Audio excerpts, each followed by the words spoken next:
okay, how do these different departments communicate to each other?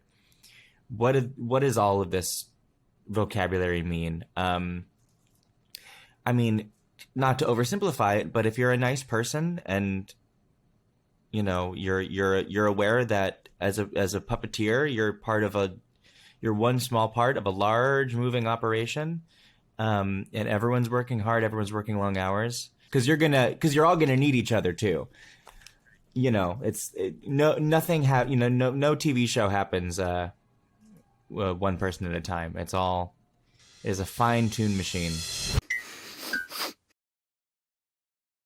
Welcome back to Puppeteers. We're your hosts, Adam Krutinger and Cameron Garrity. And today on the show, we have the one and only Jake Bazel. Welcome to the show, buddy. Hey! Thank you for having me. Oh, it is so good to have you. Jake is one of our best friends in the puppetry world, star of projects like Friends to the End and Dust to Dust, right? To say nothing of his work on Sesame Street with the Muppets and with Duncan the Skunk and with the new show off-Broadway, Winnie the Pooh. It is so good to have him here, Jake Bazel. Welcome to Puppeteers. Thank you very much. You took my joke. You took my joke. I was going to do the Dust to Dust. Everyone's been waiting with bated breath to hear about the behind the scenes of Dust to Dust. The Buffalo 48 from 2014. Was it 14 or 15? 15. Oh, my goodness. It was 1971. What a we year. were young and dumb. Mm-hmm. No. It was great. It was fine. It was fine. It was what it was. It was a 48. It was 48. It was great. I missed that puppet. That was a gorgeous puppet. Thank you. He's still back here. Yeah, he's somewhere, back there. Right? Yeah, he's back there somewhere, I'm sure. Kind of wish I spent a little more Mike's time back on him. there. That's right. Yeah, he's back there. We'll throw up a picture too, so people can know what we're talking about. And click the link if you want to watch the entire, get the full experience. Yeah, that's a choice that those people can make. You can do that. We will give them that option. We will give them that option. Yes, if there could two roads diverge in the yellow wood. Wow, well, this is a great start. Why don't we say what are you working on right now, Jake? Right now, I am currently playing Winnie the Pooh in Disney's Winnie the Pooh, the new musical stage adaptation here in New York City, off-Broadway. Currently it is my day off. Right now, I'm working on nothing because it is my day off. But tomorrow, I will be playing Winnie the Pooh. Which is wild and wonderful, and we were having an absolute blast. And we open, at the time of recording this, this week, which is very exciting. Very exciting. That's amazing. Wow. And this is something that you've been working on for quite some time, yes? Yeah, because you're more than just playing Winnie the Pooh. You had a big part of this. Yeah, it's really truly been a unicorn of a process. I mean, this never happens, but I've been on the show since 2018. Our first meeting, or at least the first meeting that I was involved with Disney, was in May, like the last week of May in 2018. And then we went away for a while, and then I was sort of brought back on as a story consultant, sort of jokingly was being called the resident 100-acre expert. Essentially, I was brought on because the producer, producer-director Jonathan Rockefeller, knew I was a huge fan of Pooh, of the Milne books, of all the Disney iterations, and brought me on to sort of make sure that the show we were building was canonical and true to the iterations that have come before, and to try to help build something that's sort of as quintessentially Winnie the Pooh as possible. So yeah, I've worn a few different hats on it, but I've been playing Pooh now in the workshops for probably about, pandemic time. I don't know years anymore, but probably 2 years. Yeah. Wow. I had to answer. Someone asked me yesterday, they were like, "What year are we in?" And I uttered the words 2021, and it just felt like word vomit of some kind, because it was last time I checked, it was 2017. I don't know what happened. Yeah. And it's crazier. It's fall of 2021. It's we're almost done doing 2021. Yes. I know. Yeah, I'm having meetings about things at work going into 2023 already, and it's just like know. I don't like this. I saw that. Like, I saw a Marvel thing talking about movies coming out like 2023. I'm like, oh my god, that's forever. Oh wait, no. oh wait, oh my Wait a gosh. That's second. less than a whole pandemic I ago. know. Is that how we're measuring things now? I don't know how I feel about that. It's like a fortnight, but in months. Well, I gotta say too, though, because I know you just recently have been able to release through the company some video of you guys performing, doing what were those types of performances? Little like pop-ups, were they? Some of them? Yeah, so we've started doing some appearances. Last week we did New York Comic-Con, which was crazy and wonderful. That was really the big one that we all went backstage after that panel, and we were like, whoa, people are excited for this show, and that feels great. And then we had also done we were a smaller part of a larger festival for the mayor's office of entertainment. They did a little like sort of New York's back day, which was really fun to be a part of. But Comic-Con was great because those people were like coming to see us specifically. So we had people cosplaying as Winnie the Pooh there, and it was insane. It was wonderful and wild. That's so cool. Yeah, I was so excited when I was able to finally see, because actually, I don't even know if you know, but I actually worked on it a tiny, tiny little bit. I do know this. Yes, not enough for me to really be able to say. And honestly, I'm not even positive if they ended up using my very small contribution in the final end. But that's just the way things are, too. Sometimes things get altered. Maybe they used a piece of it, maybe whatever. But so I got to see some early stuff on. But man, it was so nice to finally see everything come all together like that. However, one thing that I was really just like excited about seeing was the voices that you guys were going to do, which again, it sounds, especially as puppeteers, it sounds very Muggle-like to talk about something like that, because typically it's not something that tends to matter so much. But thinking about like Rockefeller and some other things that they've done, like think about the Hungry Caterpillar, right? Let's say, again, and unfortunately I didn't see that one, so I don't know if he actually talks in it, but like if he talked in it, I would have no expectation of really what he would sound like. But Winnie the Pooh and Tigger and oh my gosh, these characters are iconic, right? And Everyone knows what they not, sound like. Yeah, I know, and if it's not right, it's like, but oh my gosh, you guys are remarkable. Like I like got chills when I watched it. I saw Chris Palmieri come out as Tigger. I was like, oh, and then I heard you. I was like, wow, you guys nailed it. Yeah. Really, really nailed it. And the thing I really want to say too, because a lot of people can like do an impression, but it's easy to do a line or two, like a famous Pooh line or a famous Tigger line. But you guys like really capture it. And I was talking to Cam too, like you're singing songs that like these are original songs too, right? So I imagine so there's no reference, right? They are not original songs. We're using all of the Sherman Brothers songs from the earlier movies. Okay, yeah. got it. Okay, some new arrangements, but sure. But I imagine stuff. there's a lot of things that you guys had to say in ways that there's really no reference to. Yeah, I mean, absolutely. Chris is totally killing it as Tigger. He's brilliant. He sounds just like him. It's wild. I mean, again, I've now been on the show for 3 years, so I started working on my Pooh impression 3 years ago. I was going to say 6 years ago. 25 years ago. Yeah. No, it was not an impression that I had before that first Disney meeting. I had about 2 days, 3 days notice before that first meeting, knowing that I was going to have to do some Pooh stuff for them. So at that point is when I was like, okay, let me go watch some material and just like get a few lines that I can mimic. I got like the laugh down, and I got a few lines that I was just like, pounding the pavement, walking in New York, and just like doing under my breath, doing Winnie the Pooh to myself like a crazy person. And then over time built it out from there as we started to do readings and workshops. And now I'm obviously in a place where I know I can improvise in the voice, and I think it feels true to him. But that took time, and that took hours and hours and hours and hours of watching. I mostly watched the 2011 movie was sort of my home base, because Jim Cummings' performance in that is unreal and iconic, and I feel like we get so many different sort of sides and flavors of Pooh in that specific one. It feels it's very quintessentially Pooh. That I was like, okay, let me use this as opposed to just using the whole catalog. Let me try to hone in on one timestamp of Pooh, because his Pooh is also, it changes over the years as you go from project to project. So it's sort of impossible to do all of Pooh. You sort of have to figure out, okay, what's going to be your way in. And then I listened and watched a lot of Sterling Holloway as well. Obviously another brilliant voice performance in those original shorts and the movie.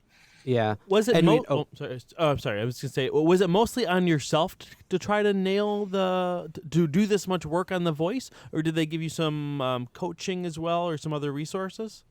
It was all me. Nice. Yeah, it was definitely a case of, as we moved from writing the piece to starting to do workshops and readings for it, and realizing that this was a voice that like my natural voice, I'm lucky I have the right timbre to get there. There's a certain amount of just biology to it. Yeah. So once I realized I could get there, I was like, oh, I really want to get good at this, because someday I would very much like to do this show when it opens. Mm-hmm. And being so close to the project for that long, I was like, I'm going to go away and get really, really good at this, so they have to hire me. Yeah.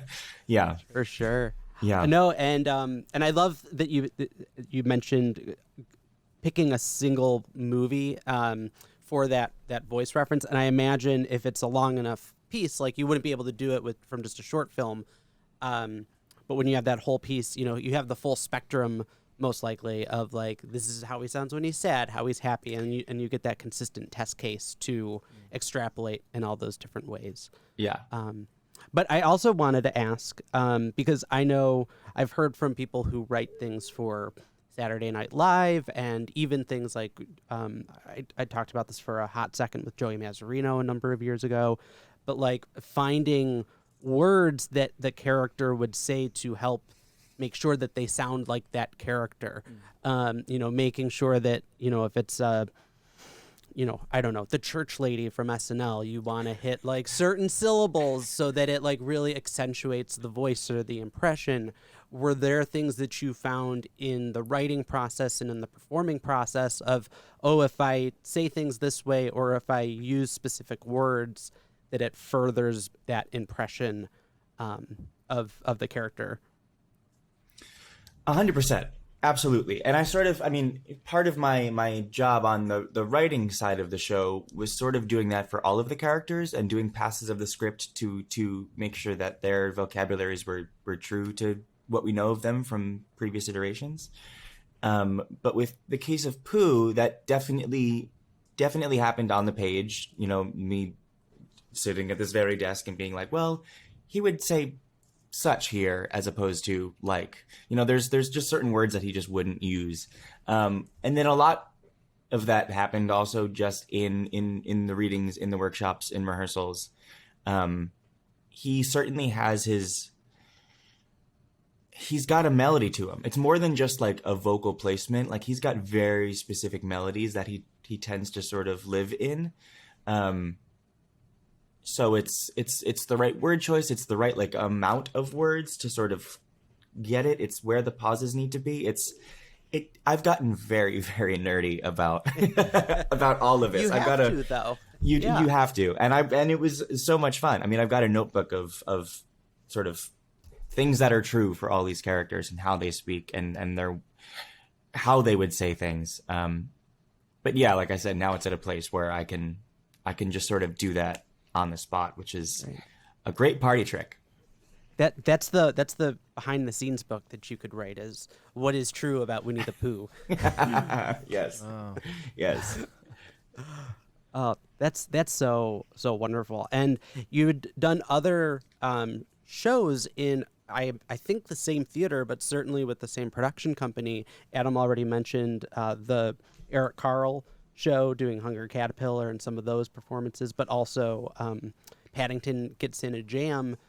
Were you able to learn things about like adapting those works and how those were brought to the stage as you worked on the Winnie the Pooh show, and also I'm going to end it there. Sorry, we're a little rusty. Oh, man. Yes, absolutely. I mean, when we were doing Paddington, we were already working on Pooh, sort of in the background, so we knew that was coming down the pike at that point. Paddington happened really quickly. So I think any lessons we learned from Paddington, we sort of learned after the fact. It wasn't like, let's stop and learn some things here. It was like, let's get this show up on its feet. And then we closed that show a week before the pandemic really hit the city. Oh, goodness. Yeah. So then we How had long plenty did of that show time to run? think about. That was a 5-month run. It was always supposed to be just a limited run. And now it's I think it's touring and it's doing other wonderful adventures around the world. Is there a set time that Pooh's going to be running? Like as far as like an end date, rather? I don't think so. I think we're hoping 2029. Yes. 2029. Yes. The year 3000. I'll be wheeling out in my wheelchair. Well, I Hello know there, things. to me, I know Winnie the things Pooh. can get extended and whatnot. I wasn't sure if there was. I imagine there's even hiring an actor. That there's a certain commitment time that you guys initially sign up for. Maybe not you, but maybe some of the other performers. Just knowing how much more roles you've played in the behind the scenes of this. Yeah. I don't have a solid answer on that. I think we're all really hoping that we get to run this one for a long time, and that people are excited to see it for a long time. As Disney is, want to do. Aladdin has been in the city for a long time. Lion King has been in the city for a very long time. So, so we'll see. We'll see is the answer. If people like the show and keep on coming back, we'll keep on doing the show. Is there any, because these shows from this space maybe attract a slightly younger crowd than an Aladdin or a Lion King? Are there elements of keeping a younger demographic in mind as you're developing these, or is it, no, we're just trying to entertain whoever shows up? I think there is definitely something for everyone in this show.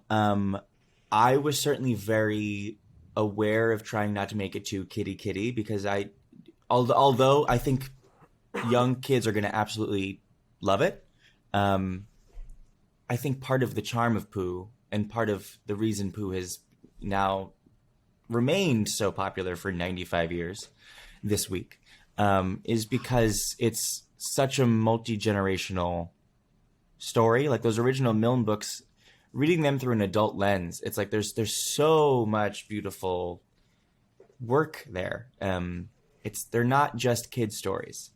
So yes, it's definitely a show that young kids will love. But I worked hard, and we all worked hard to make sure that it's something that people of all ages can get stuff out of. And I mean, just the responses that we're getting sort of on social media already, it's mostly like millennials who seem really excited to see it.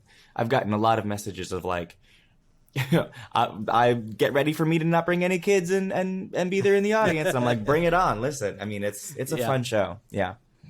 Yeah, that's really interesting too, because I feel like I wonder if a handful of people who are going to go and bring kids almost might have an expectation of I don't know, almost like a Sesame Street live touring type of show, right?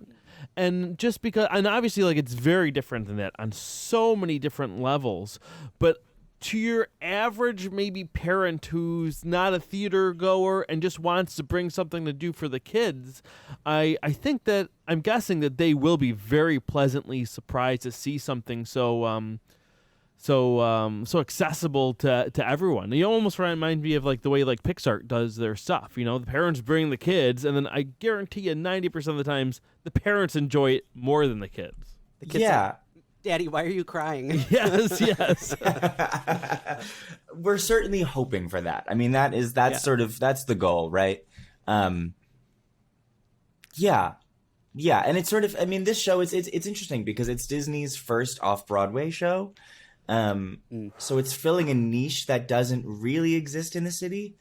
So sort of likening it to other things is tricky. I've been sort of comparing it.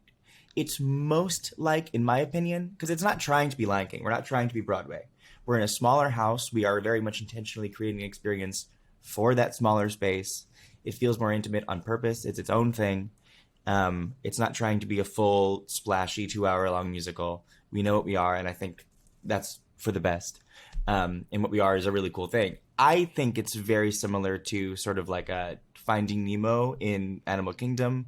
It's like, it feels like a really, really strong parks show in that way, where you go into it and hopefully you leave being like, wow, I didn't expect to get all of this out of that. But we did. So I think that's sort of what we're going for here. What is the runtime? We're just over an hour. So it is not Les Mis. It's we're not taking up your whole day. Wow, that's good. And that should be on the poster. Not Les Mis. The exact opposite of Is Les there an Mis. intermission still? Nope. It's just one straight. That's great. Yeah. I really like that. You don't get to, Yeah. You don't have to break the illusion. Yeah. You sell us poo stuff, probably. Yeah. But Well, that's what the lobby's for. that's okay. and the lobby's adorable. I've seen it. It's I great. bet. Oh, I'm bet. sure it Great. is. Oh, yeah. Just you wait for the lobby. That's the real show. Does the set like come out into the stage in any way? Like, is audiences like, there's not like forest painted on the wall or something? Just out of curiosity, like, what's it like inside the theater itself? I don't want to give too many spoilers away. Oh, okay, Adam. Sorry. Oh, my But goodness. but I will say the set is gorgeous. The set's really, really stunning. I mean, it's just as tactile and tangible as the puppets are. The same amount of detail and texture work has been put into the set that went into all the puppets. And we've definitely got, we've got our fair share of some Disney magic that happens. I mean, that's all I'm going to say. That's all I'm going to say. That's awesome. Oh, just out of curiosity too, are you guys doing like a cast album or something too that's going to be coming out, or Maybe. I don't know. Time If will the people tell. We'll have to want wait a and cast see. album, we would love to do will a cast take album. it. Yeah, Yeah. I think Let's should get be. the hashtag started. Yes, now. yes. Yeah. What's the hashtag, Cam? I'll come up with Poo something. out the album. Poo the album. No, probably not. Probably not that. Probably not that one. Yeah, probably not Poo the album. Yeah, I mean, we would love to do that sort of stuff. We don't know yet. I think we're sort of waiting on the will of the people. But the music is so gorgeous. Nate Edmondson, who's our composer and our music guy for the show, has taken all the Sherman Brothers songs and made them so lush. I mean, they're already obviously very lush, but he's done some really beautiful work to bring them alive in a new way. So I would love to be able to share our versions of the songs with the wider audience. Yeah. So we'll see. Would love to hear it. That would be wonderful. Yeah. Well, I'm Did, excited to see the show. We're planning on going. So. Yay! Tell me when. Did Meln write the music to some of the songs that he wrote? Like, I'm thinking of like Coddleston Pie or Halfway Down the Stairs. I know those were sort of. I first knew about them from the Muppet Show, of course. Yes. But I don't know. Like, did those make their way out ever into like the Disney cartoons or what's do you know the background on those? Yeah. So I actually have over there. I've got like my stack of all my books that I read while writing the show, and I've got a songbook of sheet music of like the original Pooh hums, they're called, that Milne wrote. I'm not sure if he wrote the melodies for those. Mm-hmm. I mean, in the original Pooh books, there are sort of poems or hums that Pooh sings in the original stories. So those definitely make a bit of an appearance in our show, and there's definitely references to those in our show. I'm not sure if those are Milne's melodies or if someone came back and put those in later. I'm not sure. Sure. No, they're such lovely songs, and I know, of course, the Sherman Brothers also did incredible work with that too. So but that's cool that we'll see a little bit of that in there as well. Yeah, there's some Milne in there for sure. Cool. Well, would love to talk about some of your other work, and actually, also go the back a bit. Or what were you going to say? Well, no, before I do want to go back like we normally do, but before we do that, I want to jump into something else that just came out, which is kind of on the opposite side of the spectrum. You have this humongous theater production, and then you have this show that you created that's a streaming app. Like, that's really both sides of the spectrum there. And, of course, we're talking about Duncan the Skunk. Yes, Duncan the Skunk in the big costume trunk, which has been a really fun, lovely little sort of quarantine project. It's sort of how it started. It all came about really organically. Essentially, I wanted a character of my own because everything I was doing, as is often the case, was under NDA and wasn't going to happen for a long time, and I had no control over it, and I'm sitting here in lockdown doing nothing, bored. So I reached out to John Cody, our friend John Cody, and I was like, "Hey, friend, do you want to make me a skunk puppet?" And I paid him for said skunk puppet. Didn't want to make it sound like I was like, "Give me a skunk puppet for free." But he designed and built this. That email you sent to Adam. I get a lot of those emails. I am sure you do. Yeah. But yeah, he designed and built this gorgeous little dude. And then, so that was like November 2020. And then I brought my friend Michael Kirklane, who has worked with No Strings for a long time. I brought him into my apartment, and because we were hanging out, we were sort of like in the same bubble in quarantine life. And we just started shooting some YouTube videos, like, silly 3-minute, 2-minute little character-driven things. I was obsessed with, and I don't know if you know him, but the Tiny Chef during quarantine. Yes. Oh my gosh, I love Tiny Chef. I don't know Tiny Chef. Explain this to me. Jake, you go ahead. No, I'm not sure I can do him justice. I think everyone should just pause the podcast. Yep. Go find the Tiny Chef and then come back and let him explain himself, because it's this little stop motion character. It's absolutely stunning. It's like these little just like behavior character driven bits. But I fell down a rabbit hole of his stuff at one point during quarantine, and I was like, "Hey, this feels like something that I would love to do something that feels like this."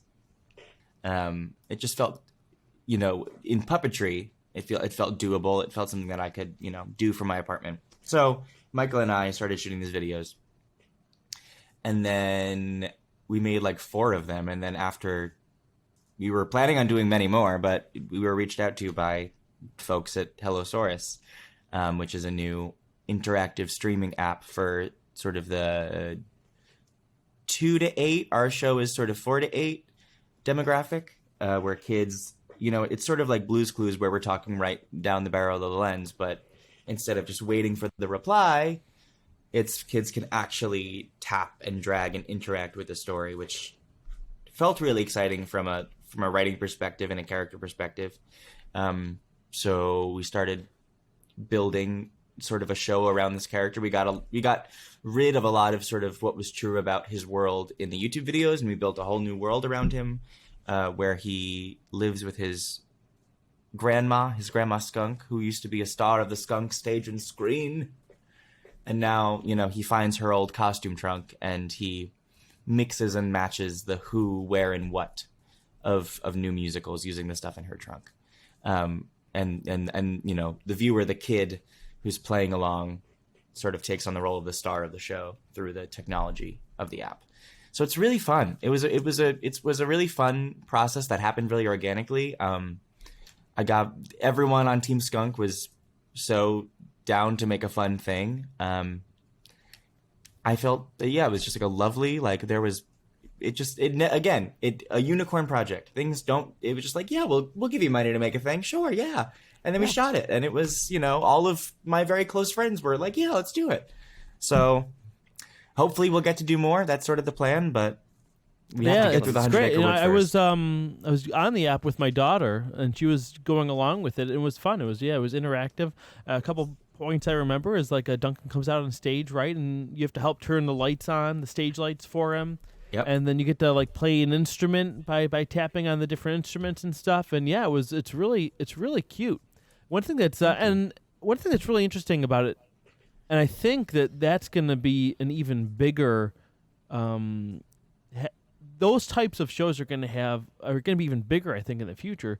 Just seeing about it really toes the line between show and like video game in a way, right?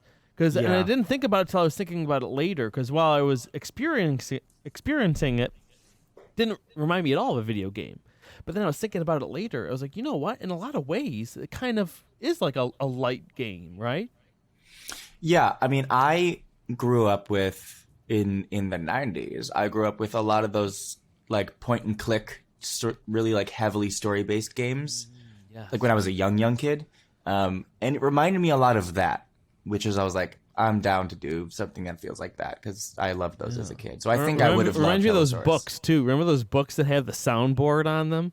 Oh, uh-huh. Remember Yeah. you like it's kind of like an app version of that in a way, but not really. Yeah. They're cousins. Yeah, they're cousins.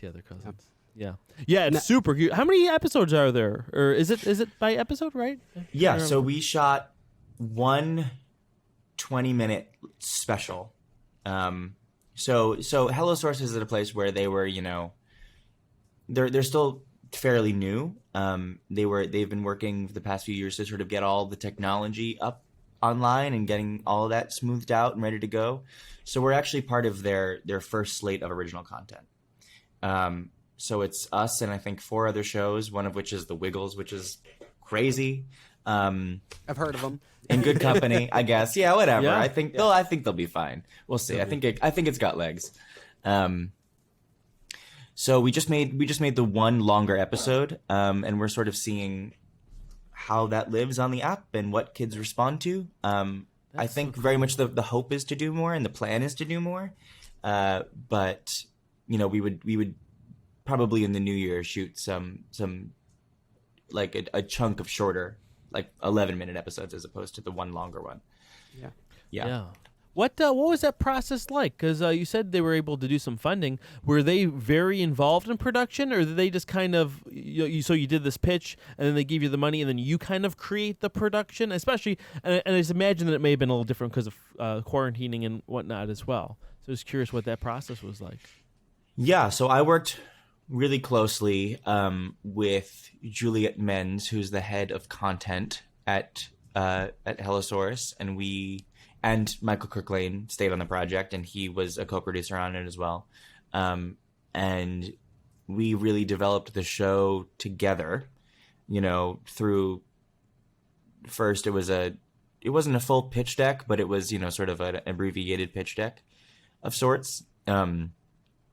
And we did many iterations of that to get it to what it wanted to be, and then that would get distributed throughout the folks at Hellosaurus, and then they'd have notes, and then so it really was this dance for a while. And then we did the same thing with an outline of the episode, and then we did the same thing with eventually the script. So they were heavily involved in the development of the show. Production. So we only shot one day, which was crazy, because shooting a 20-minute episode in one day. I mean, y'all know it was, and it's just Duncan really. It's Duncan and Grandma, but it's mostly Duncan just talking to the kid. So my arm was up in the air all day long, and just doing monologues and monologues and monologues, which was it was like, okay, cool, good to know that I can do this. If I ever need to again. So they weren't really super involved in that actual day. That was really our team. Juliet was there on set with us, just in like for those Hellosaurus tech questions that we didn't really know the answer to, like how does this interaction work on the back end? What do we need to get you so that will play? But that day was really run sort of by Team Skunk.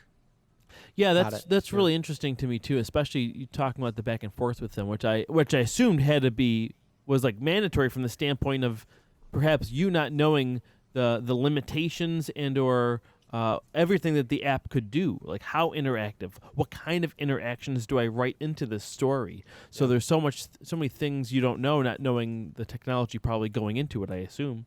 Totally, yeah. And like I said, it's their first slate of original stuff, so they were learning too, and it was this really like wonderfully collaborative process. There was never anything that they sort of forced us into doing. Like we always got at the end of the day, it is our show, so we always got the sort of the veto power. But it was this wonderful dance back and forth, and everyone on that team is brilliant. A lot of former like Sesame folks and Sprout folks, and like really people who know what they're doing. So which is initially also why I was like down to work with them. Yeah. What kind of if you're able to talk about it, what kind of like additional coverage did you need to get to sort of cover for the fact that it was partly video game? Like I imagine if Duncan's waiting for the kids to turn the lights on, like maybe you needed to have like him just like kind of waiting and staring at the camera, or like, doing a quick like, come on, turn the lights on, or whatever. Like was there elements of that, of just like, we've talked with like Ryan Dillon, who, just has to record thousands of children's names to like get the thing done. Was there that kind of thing that was specific to the fact that you were shooting an app? 100%. Yeah. And that was something that we really played with on the day. We decided early on in the day that we didn't want to wait too long for those interactions to happen. Because we didn't want it to be a case of, okay, tap the pie over there, and then holding for, a minute and a half when the kid's like, I tapped that pie 4 years ago. Like, let's come on, because kids are savvy and they're used to their phones and they're, they're with it. So, so we were like, okay, we'll try to just pick up the pace a little bit from what these shows sort of tend to be. And I think it's worked. The response seems positive to the pacing of it. So, but there definitely was on the day. It was a lot of me looking at the camera. Yeah. Well, that's also what made it seem more story-like than video game to me, because I think, if I'm remembering correctly, if you don't do the things, it still progresses. Oh yeah, no, right? Because my daughter was doing, and she wasn't even 2 at the time, I think, and she was just sometimes. I had to show her. I was like, okay, come on, honey, let's hit the buttons. Sometimes she didn't, and then a couple seconds later, it started going anyway, which was great. Yeah, there's a mix of interactions in there. Some they just loop and hold, and let you finish it, and some it's like, well, if you're not going to turn the lights on for the show must go on. Yeah. Then I'll just turn them on myself. That's right. Yeah, that's funny. That's great. Well, yeah. Anyway, congratulations on that too. It's like everything happening at once. Cameron was telling me that I know you guys talk a little bit more than we talk, and he was telling me, oh yeah, we want to wait to have him on so because he can announce some of his big stuff.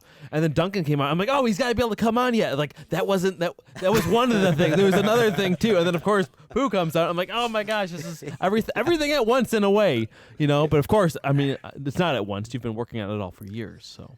Yeah, but I mean, isn't that the way? Of course, it all happens at the same time. Yep. Yeah, it's fun.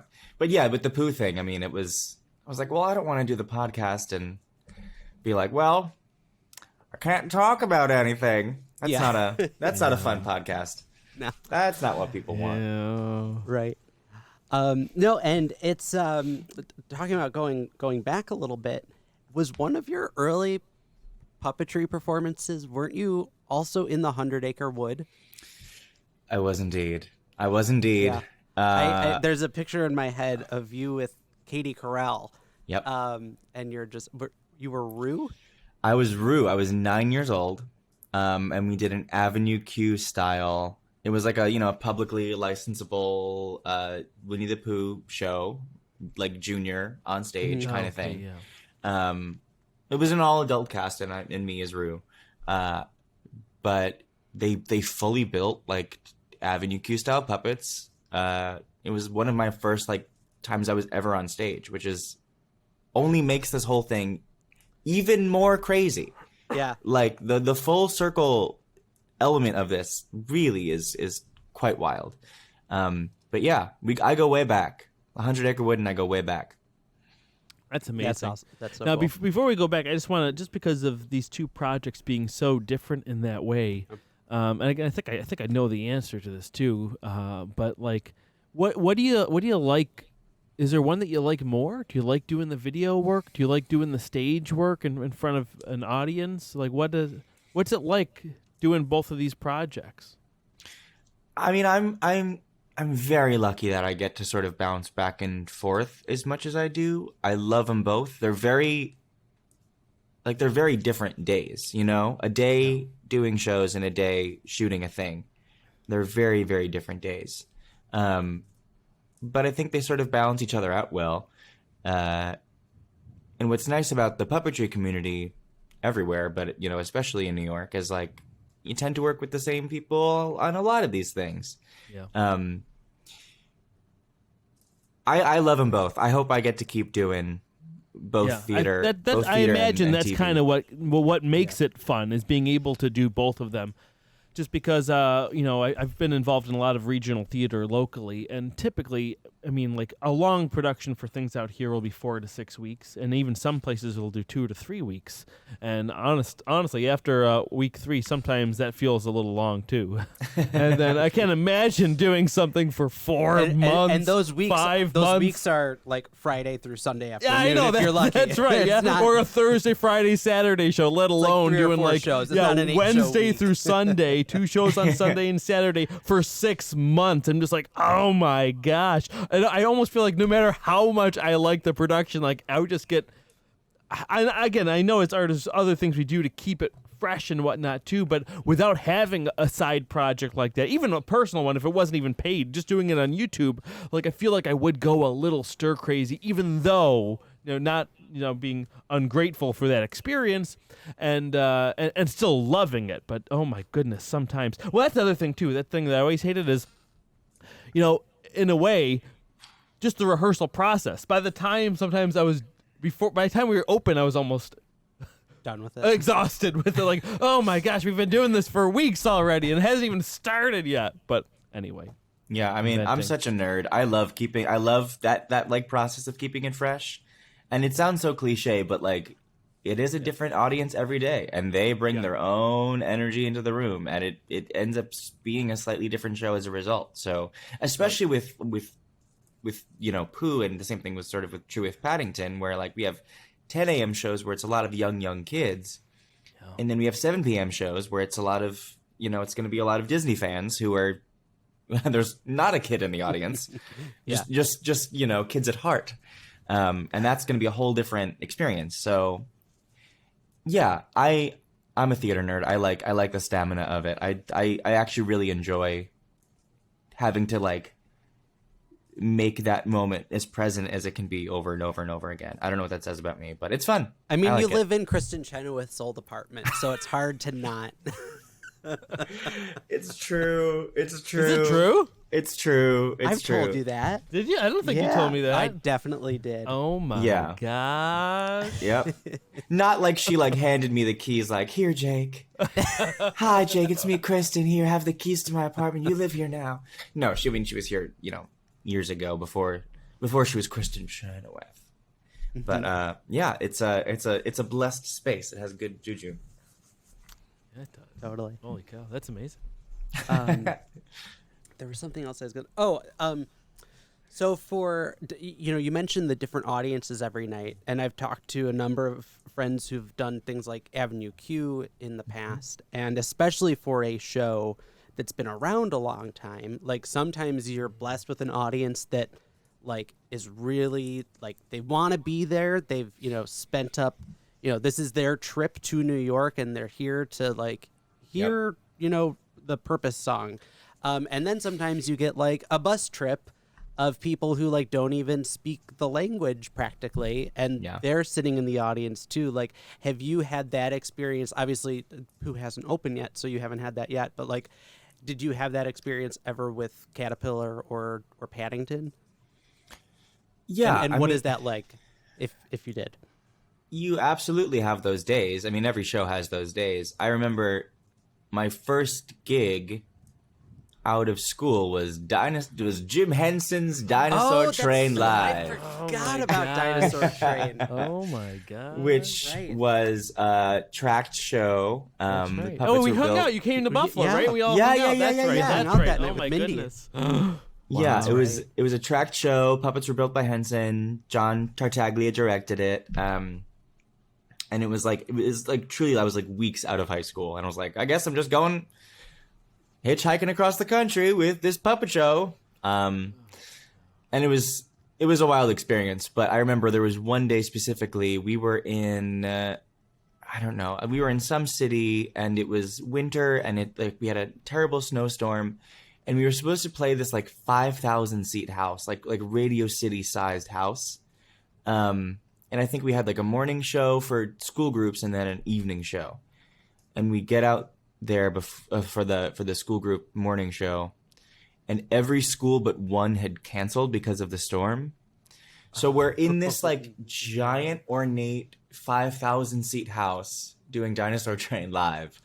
And there are like 20 kids and 3 teachers in like the first There's 2 more rows people of the on audience. stage than in the house. Uh-huh.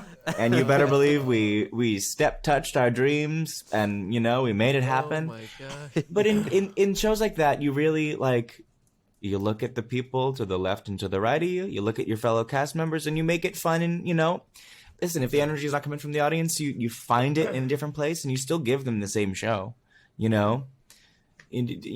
Regardless, it's still our job to give them Winnie the Pooh. It's still what they paid for. So, and luckily with Pooh, I mean, the cast is phenomenal, like you said earlier, and we have so much fun together that if we do have a quiet, sleepy house, as we probably will at some point, I have no doubt we'll still make it fun. Yeah. Wow, that's so cool. I love that. Yeah. Oh my gosh, I completely forgot about Dinosaur Train. That's so funny. You know what? I did too. I do too often. I do too. It feels like a lifetime ago. Yeah. That's right. Yeah. God, it Oh my was. gosh.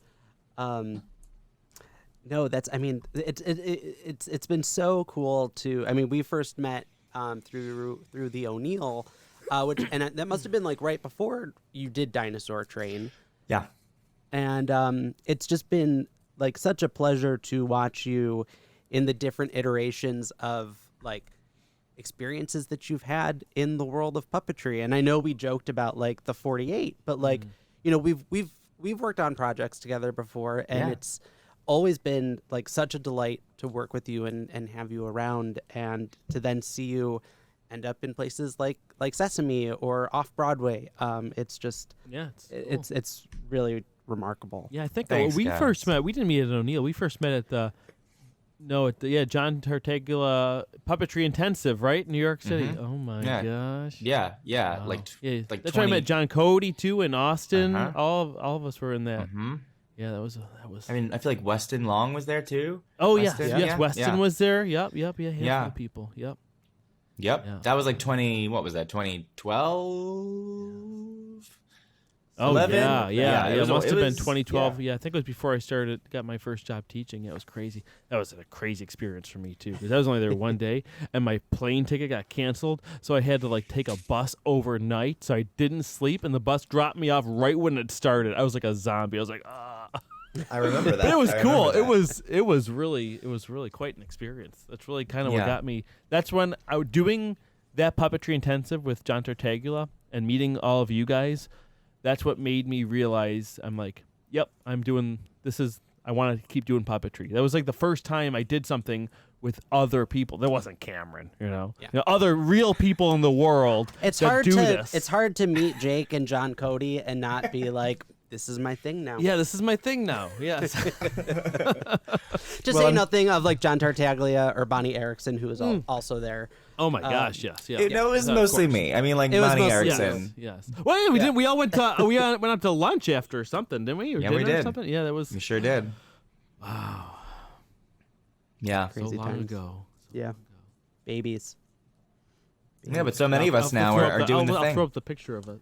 Oh yeah. Yeah, It's we'll throw a already picture it's already been Oh, up. it's already. Oh, it's been up this whole time. It's just been slowly zooming in on all of our young, impressionable faces. Oh my gosh. But so you were always a puppet kid, right? Like that. Yeah. Like I know you said that experience when you were 9 years old was probably your first time on stage, but like puppetry's always been the thing for you, right? Oh, like in my DNA, it's just always been. When people ask for my sort of origin story, I'm like, well, just came out of the womb and started watching Sesame Street and never looked back. Like it just, I don't. It's not a very interesting story of like, well, there was no like moment. I mean, Right. the closest I have to that was when I was 12. So this is post 100 Acre Wood. I had a family friend who got a job as an AD at Sesame for the first year of Murray on the Street interstitials. So because they were shooting that, obviously on location, they weren't on the closed set. He invited me to come watch because it was just in a park. And that was the day I met Carmen and Joey, and Noel McNeil was there. And I think it might have just been the three of them that day, but I think Matt Vogel was probably there directing. I met a bunch of them, and they were all super, super sweet. And Carmen was really the one to like take me under her wing, even though Rosita didn't have wings at the time, but she took me under her wing. And she got me back to visit the actual set, and then that started sort of a long process of me just politely annoying them for years. So that day was like oh yeah, no, this is what I shall do. And I will accept no other option. Cause they were just having so much fun, like sitting out on a New York City street, improvising with kids, making each other laugh. Like it was like, oh yeah, this is what I want to do, please. Right. And I would imagine in that process of meeting all those people and seeing the different ways that there was improvisation and theater and stuff, that's how the love of Broadway and all things performance kind of developed alongside that, sort of like in lockstep with all the puppetry stuff. Totally. Yeah. I mean, I've been a theater kid as long as I've been a puppet kid. It's just always been this. I don't know what to tell you. It's just always been this. I've just gotten taller. I've just gotten longer, but it's just always, this was always inevitable. And more handsome, we'll say. Oh, well, thank you very much. I wasn't fishing for it, but I'll take it. Do you still, knowing that if you're interested in theater and whatnot as well, do you still often ever audition for things that are just traditional acting? Do you still have, I'm sure you have some sort of a love for it still, and if the opportunity presented it, do you search that out in any way still? I mean, I honestly have not in a while. With pandemic times being a thing and sort of knowing that Pooh was coming up, I was like, I'm good. Yeah. I mean, yeah. I haven't done a thing, as just Jake without a puppet on stage in quite a while, but I'm very happy. I'm very happy doing, puppeteering, voice acting. Like it feels like a nice home base for me. So, and the nice thing about Pooh is, in Paddington we were on rollies down under the set. No one saw us, so we didn't really feel as connected to the audience in that show. But in this show, we're out there, we're visible, we are actively connecting with the audience. So, yeah. So I feel like I'm having that experience. There just happens to be sort of, a 40-pound bear in front of me at all times. Yeah. Well, actually, just to hop back to that quick, seeing those puppets, the way they're all attached to your bodies, which is, somewhat for people who haven't seen it yet, it's almost like some of the Lion King characters, like Timon, the way it's like attached to the actor like that. You're behind them. That, especially with Pooh, like having such short legs, you can't. I'm just thinking about like Like it's like he can move so amazingly, completely, but like if he had to go from one side of the stage to the other, I'm like, that's gonna be a minute. Which right? you literally did at Comic-Con. I'll include a video in the show notes because that was hysterical. I was thinking, like, in a way, there's this limit to, even though you have so much expression you can do with that character, it's very limited just because of the anatomy of that character, and I'm sure that is a big job to the director as well, making sure things are organized and laid out in a certain way. But can you talk just for a brief second about what's that like, or is there any cheats you guys have? Does it ever come off, or is it ever manipulated in a different way? There's only one puppet of each, right? Well, again, no spoilers, Adam. But I will say, I was just thinking, like Avenue Q, like they don't even do costume changes. They just have one made in every costume, right? And then they slip it on. But that's not what they're doing with this. yeah, well, I will say there's no cheats. We are, if Pooh's got to get across the stage, then I am taking Pooh across that stage. And it does take a second, but, it is also, it's true to the character. Like, Sure. it'd be weird if Pooh could get there super quickly, because Pooh does have small legs, and it's true of the cartoons as well. And I've got a few sort of different walks that I do depending on, like, is this a moment where I can just do a cute little walk, or do I really have to, like, book it to get to the next scene? Yeah, and there's definitely times where I have to get off stage at the end of a scene, and I'm like, okay, there's the wing. I just gotta, I just gotta get there while the lights change around me. Yeah, but I mean, they're all these puppets. They're gorgeous and they move wonderfully. But I mean, it's been a learning process for all of us. I mean, Kirsty Moon, who plays Piglet, she's on her knees for most of the show because of the size of Piglet. So, and yeah, obviously Chris in Tigger Tigger has more joints than Pooh does, which I think makes him a bit more fluid and easier in that regard. Whereas like Pooh is, he's a teddy bear, so there's not a lot of joint. Yeah, well, yeah, there's not a lot of fluidity there. But then Chris is, because he has all that fluidity and he's Tigger, he's jumping the entire show. So yeah, it's a workout for all of us, but we're honored to do it. And I can eat whatever I want in this role, and it's wonderful because it's a total workout. You're eating for two. Yes, well, I'm just getting into character. Just getting into character. All of Christina Chenoweth's leftovers she left in the fridge, probably, right? Yes. Oh my gosh. Can you just describe too a little bit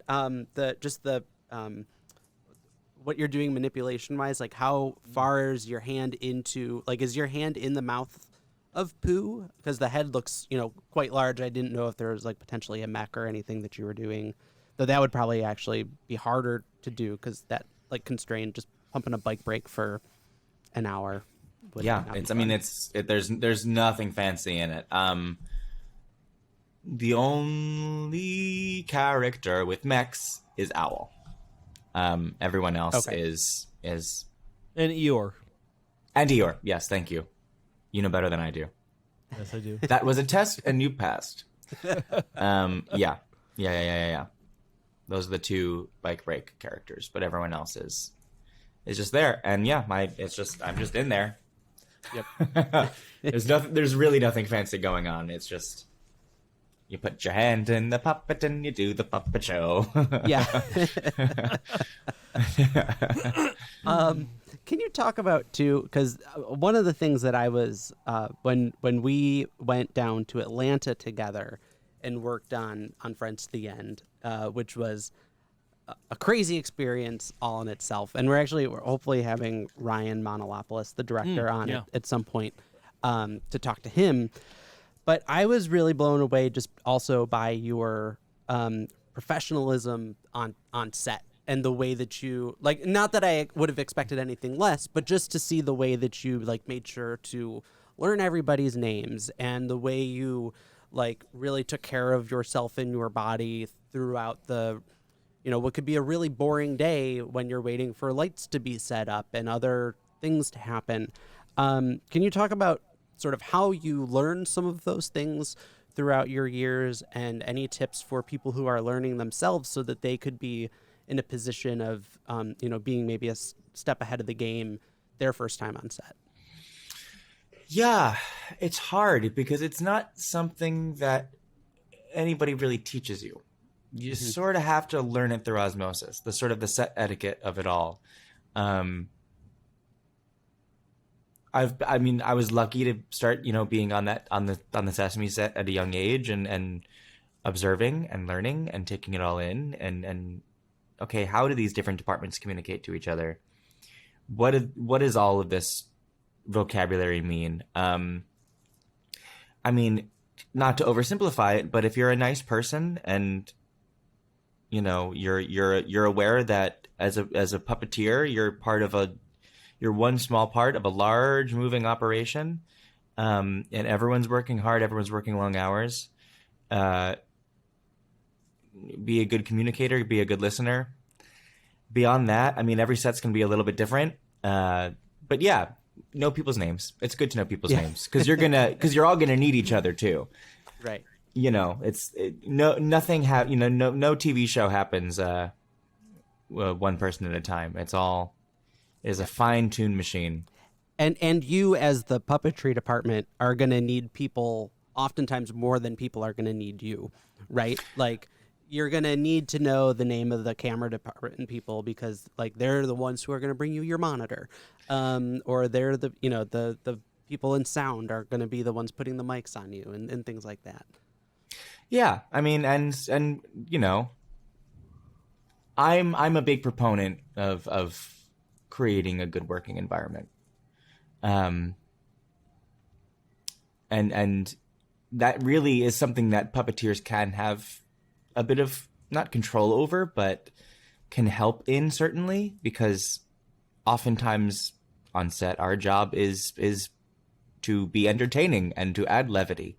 So when everyone else is stressed, it can come down to us to really sort of let the laughing gas into the room a little bit and can keep it, keep everyone focused, but also keep it light, keep the day moving. And that's something that can happen between takes, and our demeanor can help just keep the whole set a little bit lighter. Right. Yeah, and make those, because they're long days. Shooting this stuff, they are long days. So it's an active choice to work to keep it going. It's not that serious. It's a puppet show. We're making a puppet show. Yeah. For sure. No, that's a great point. The end. Sorry. Slow fade to black. No. Finally, what everyone's been waiting for. Dust to dust. In full. And now, the moment you've all been waiting for. This piece of lost media. Oh my God! Oh, it's not lost. It's on my YouTube channel. I know. Yeah. Do you know about the added scene in that? I feel like we've talked about it. We probably have. We have. Because there's the extended cut because we added things to it to make the story kind of make. If I remember, we went overtime because the 48 it can only be 7 minutes long at the longest, and I think our story was going to be 8 or 9 minutes, right? Yeah, so we had to take stuff out so that we qualified, and then we put stuff back in, but we also needed to round some corners story-wise. Oh yeah, after he left, we had to shoot a scene. That's So in the version that exists on YouTube, there is a scene. It goes right from you performing the Mike character to me doing a really bad impression of you. And I think the plan was at some point to have you do ADR or something, but who's got time, right? Who's gonna watch it? Yeah. And I remember too. You're you tried matching the voice. I'm just oh my God, that was horrible. Yeah, I should have just done it. Not that I would have been much better, but no. When you hear it, it's just oh my God. But you know what though? if I remember, I don't think anyone's commented anything about it. It's one of those They things. didn't get that far in the video. Well, yeah, again, not that this is a good comparison, but I just found out yesterday. I was scrolling through TikTok. It was a fun fact thing that in The Lion King, the animated one from the original, Scar's song, half of that song is sung by Jim Cummings. The first half is the main actor, but then he like blew his voice out, and the rest of it's Jim Cummings. And I never would have noticed. And the guy said, "Once you hear it, you'll hear it." I was like, "Oh my gosh, that is Jim Cummings," and I never would have noticed. Yeah, it was different. And there's times in the Muppets where like of there's course, a pickup same shot or kind of something thing, right? Yeah, where Yeah. they forgot to So- like get Jerry to say that one thing or whatever. Yeah. We're pretty much the Muppets, is what we're saying. Yeah, we're Yeah, pretty exactly. much. It's the same We're thing, pretty right? much the Muppets. I mean, you're It's pretty fine. much Jim Cummings, so it all Yes, it's yes, Well- full Yeah. circle, yeah. Well, Jim Cummings is Jim Cummings. Only Jim Cummings can be Jim Cummings. I'll say that. They should have him invite him as a special guest. This should be like a screening and do some pictures and stuff, and you guys can get a nice Instagram photo with him. Who no knows? spoilers, Who Adam. knows? No, I don't know anything. No. That would be. Well, I mean, I clearly don't know anything. I would be. I'd probably be just like dry heaving the entire. I'd be having to do it in front of him would be crazy. But wonderful. I'd love to meet him. I mean, I've been, Because that was one thing I was wondering when I asked before if there was any if learning the voice was completely on you, if they gave you any resources or any advice or anything. It's like, hey, here's Jim Cummings' number. Give him a call if he could tell how he taps into it or something. But it's just. I've certainly watched a lot of interviews of Jim talking about how he gets into the. I've gone to every corner of the internet where he has talked about how he gets into Pooh and how he sees the character. I've done all that homework, but that has just been what's out there and what's available. Yeah, of course. Yeah, but he's unreal as a voice actor. He's incredible. Yeah. Iconic. Totally. Yes. I will say this on that same point. So Christopher Robin, the movie Christopher Robin came out 2019, I think. So we were we were building the show already, and when they first released the first teaser trailer for that, it's cut so you hear Pooh's voice before you see him, and I found like a 40-minute compilation video of people reacting to, like, people watching that teaser trailer and reacting to it. And it's like, it's a 10-second clip and it's 40 minutes long of everyone reacting. And almost every time, as soon as they hear him, before they even see him, they just go, like, it's just one of those, like, to speak to how brilliant he is and how iconic that performance is. Like, people know Pooh, like, they just know that voice. So no pressure at all, no worries at all. But yeah, so that was a moment where I was like, okay, I've got to do a really good job here. I've got to get it right for these people. No, and we have every confidence in what we've already seen is just so. Again, I was great. blown away. I called Cam immediately. I'm like, "Did you see it?" And he says, "Oh, I watched it, but without audio." I'm like, "What? You watched it without audio? What the heck?" Cameron, Don't explain Garrity. yourself. Don't explain yourself. I did not work no for excuse. 3 years for you to watch that video without audio. I don't know why I'm going into my Rose, but it feels right. But it's wonderful. I love watching all of Cam's stuff without audio. It actually makes it it's more enjoyable for me. Yeah, absolutely, absolutely. Actually, I have a whole separate channel with this podcast with only my side talking, and there's just like dead air whenever he's talking. He's about gets way more views. Which is fair. Yeah, it's fair. It's fair. Totally. Yeah. Yeah. I have nowhere to go with that. I could explain myself, but I was kidding. Yeah. Could we talk too quickly, because I love the work that you do as a book author, an illustrator, your poems and such that you write. And for a hot second, a couple years ago, I was like, oh no, is he gonna leave puppetry and just become an author? And fortunately, that that hasn't happened. But can you just talk about your passion and some of the things that you've done with the Highlights organization to further your work as an author and a writer? Yeah. Yes, I can absolutely do that. So, I mean, Pooh was really one of the first big things that I worked on as a writer. I had been writing for a long time, and I, as you said, went to the Highlights Foundation up in Pennsylvania in 2017 for the first time. I went there as a student and brought, a stack of things that I had written and worked with mentors and started to sort of just like be a fly on the wall of the picture book world, of the kids publishing world. And that started a wonderful relationship with the Highlights Foundation. I love them all dearly. I try to go up as much as I can still. And I'm still sort of, I'm still really just a fly on the wall in that world. I would love to someday do more in that world, but I will say, having worked on Pooh and written on Pooh, gave me a lot more confidence and a lot more like, oh, yeah, this is really a thing I could do. And then, writing that and then writing Duncan, I wrote that entirely myself. So all those hours spent at the Highlights Foundation are definitely starting to pay off. And now I've been lucky to be called in as a faculty member a few times to Highlights Foundation, sort of talking about character, from a different perspective, obviously. Then, they get a lot of brilliant writers and authors to teach the workshops there. But to have sort of an actor's take on character and on voice has been fun to sort of bring that and offer that to them.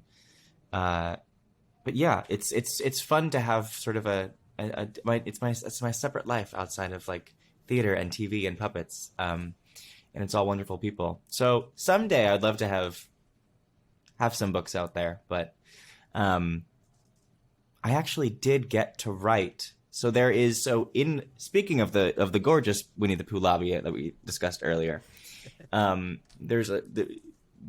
doing a storybook retelling of the show with photos from the show and illustrations and all that. And Kirsty Moon, who's Piglet, and I co-wrote that storybook retelling. So that is on sale now in the lobby.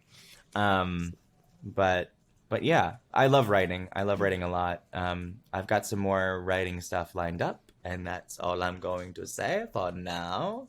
But but yeah, actually, before we get off that, I want to talk about like what's your process then with writing, because writing is something I came to later in my artistic journey as well.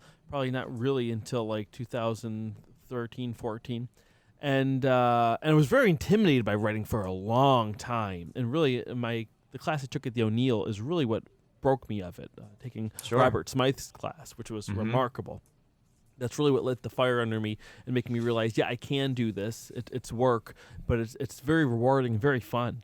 But the hardest thing that I have, I think it's more so, especially me being a maker, like I have trouble writing at home because like if I'm in the studio, I mean, I've got my tools and materials. I feel like if I'm not making something with my hands, even though of course, as a writer, you are making something, but having all these resources around me, I feel like if I'm not making something, an object, I'm wasting my time in the space. So I always have to make sure I go to a coffee shop or someplace like that, which is very cliche, I know.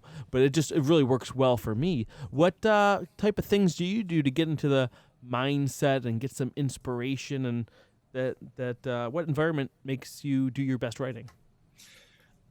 Yeah, so when I was writing Duncan especially, the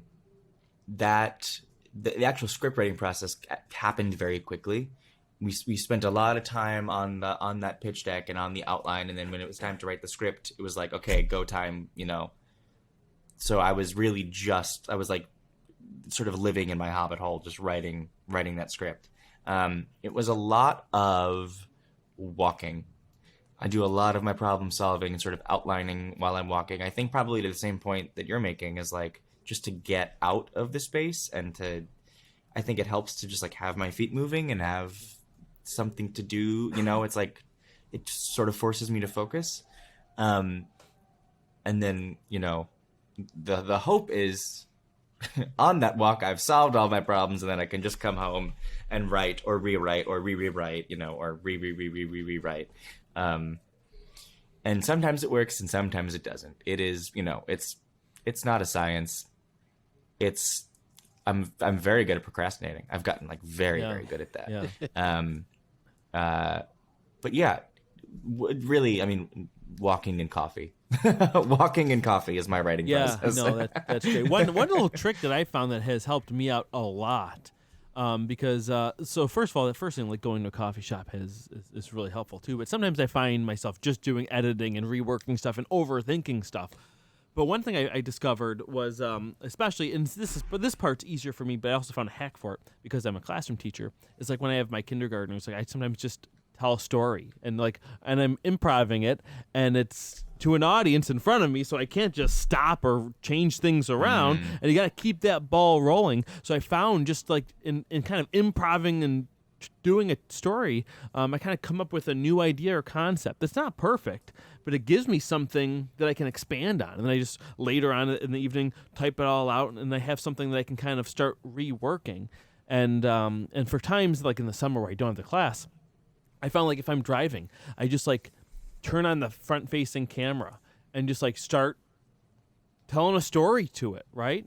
And same kind of thing, and just kind of gets it all out. Again, it might not be perfect, but it gives you something to edit, and it kind of creates stakes for yourself, which I think is the hardest thing to do when you're just by yourself in front of a computer writing. Well, and to what Jake just said, the quicker you can get to the point where you're rewriting as opposed to writing, the quicker you can not have a blank page in front of you, and then you're just refining and sculpting and recrafting. I think you're in much better shape.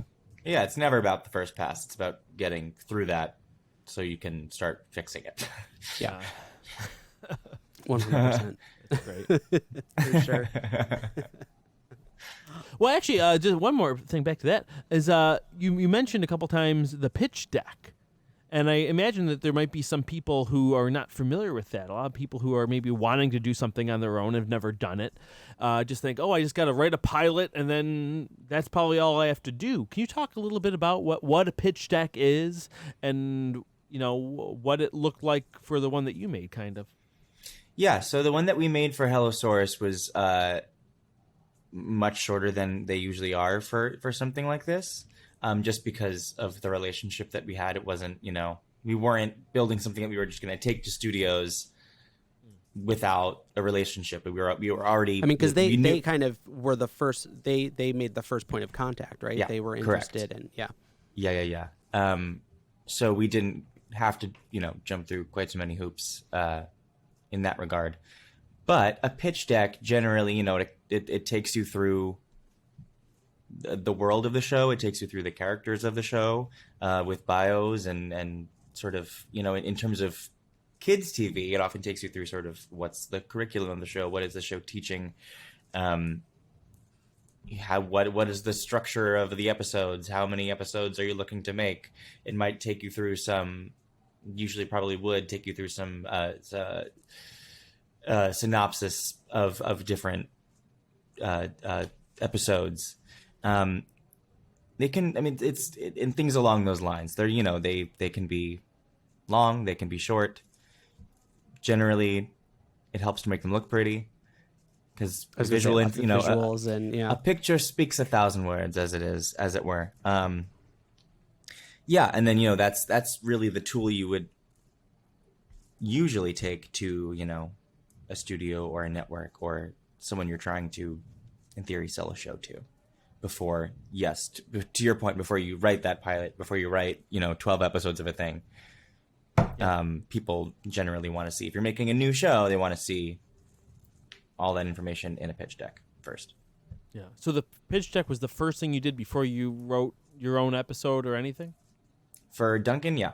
Yeah, we did a 3-page deck essentially that took you through the characters, it took you through the world, it took you through the structure of a sample episode, it took you through what we're aiming to sort of teach, impart.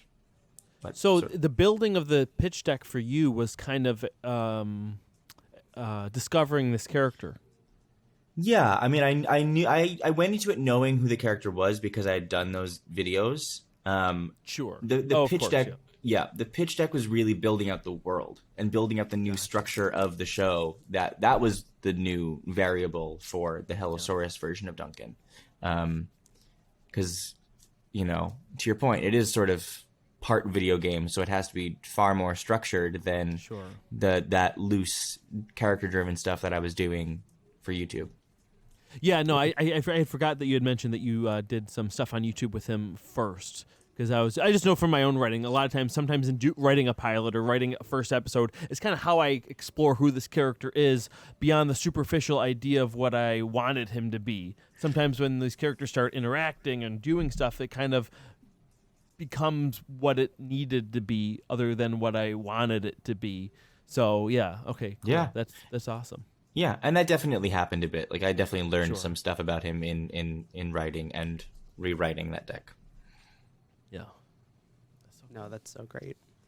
Well, Jake, this has just been so wonderful to talk to you, and again, one of our oldest friends. So it's so great to see you and chat. I'm wondering, before we get into your puppeteer story, if there was anything that you were hoping to be able to talk about or share with the audience that through our questions you weren't able to share with them. You know what? I feel like we've really gone into the depths of what I need to talk about here on this day. Great. I think we've really covered it. We did it. Checked all the boxes. Yeah.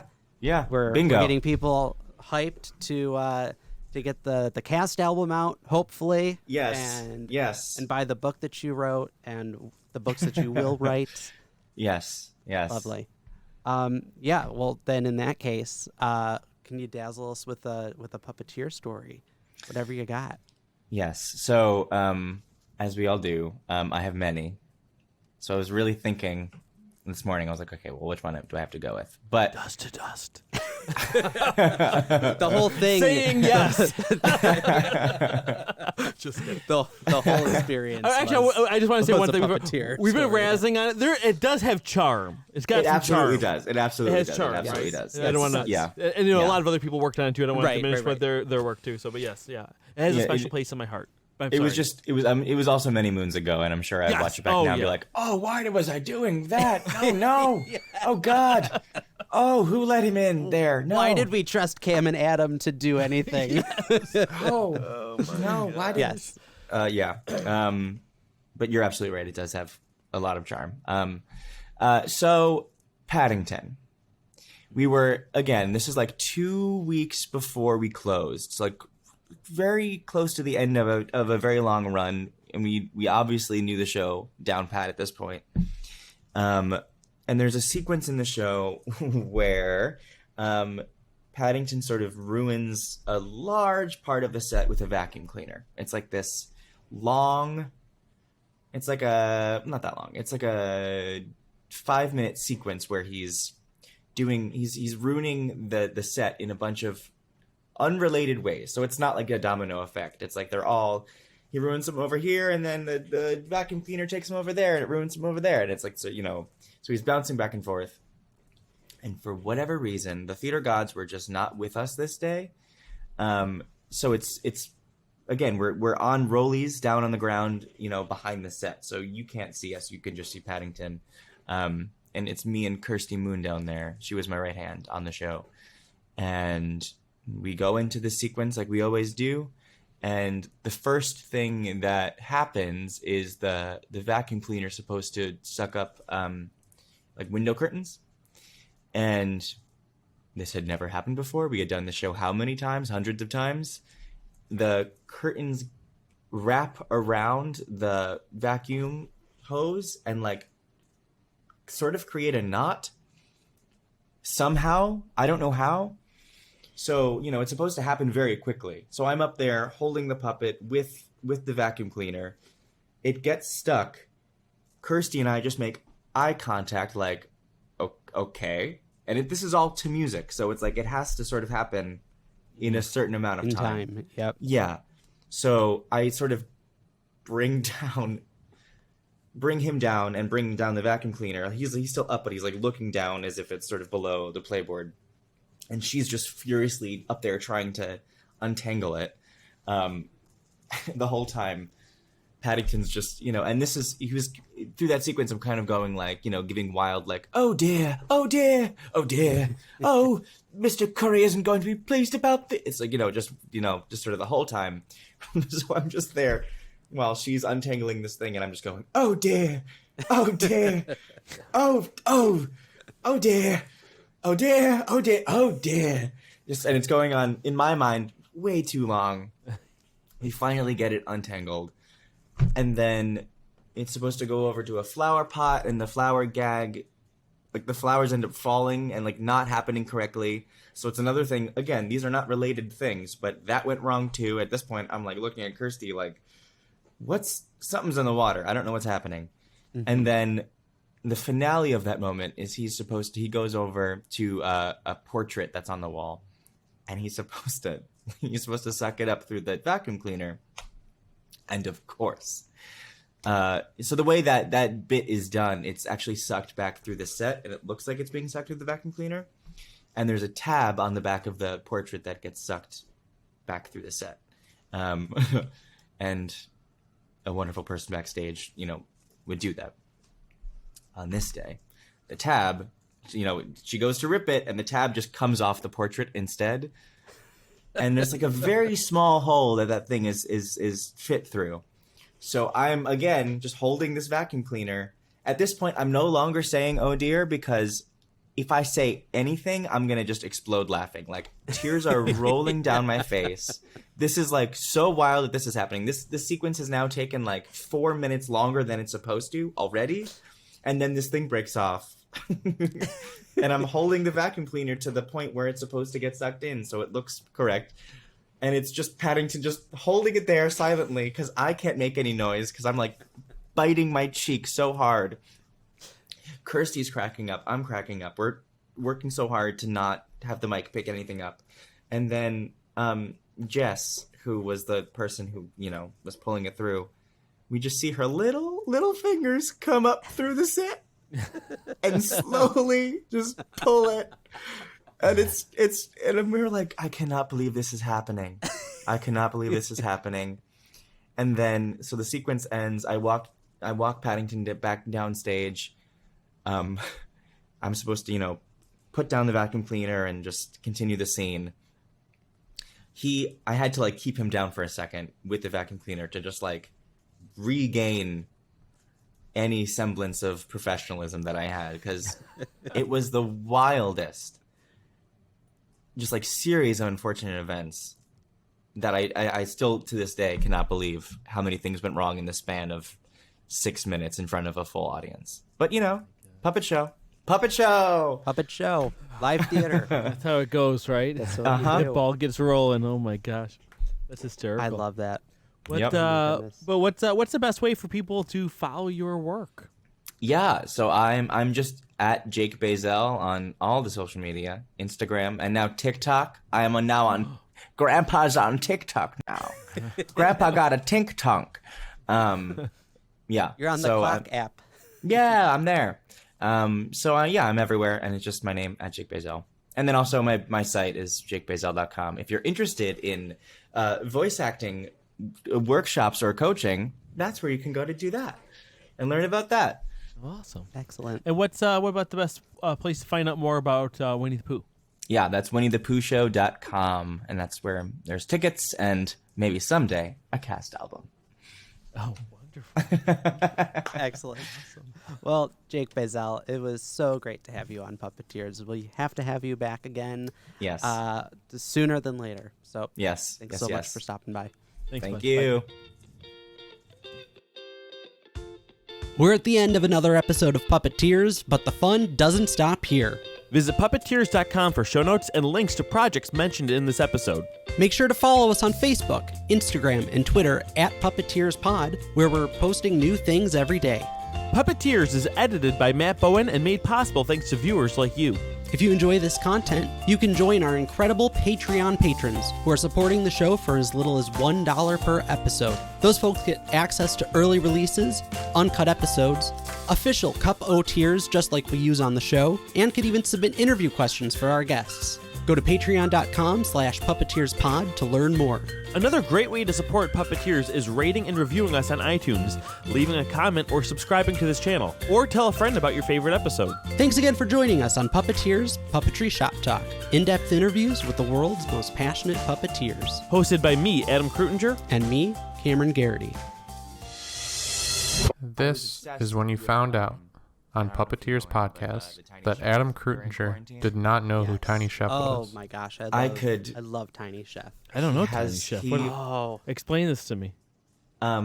Jake, you go ahead. No, I'm not sure I can do him justice. I think everyone should just pause the podcast, Yep. go find the Tiny Chef, and then come back. And pause they did.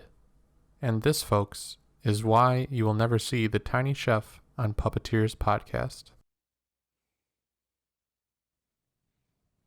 So that's a weird looking character.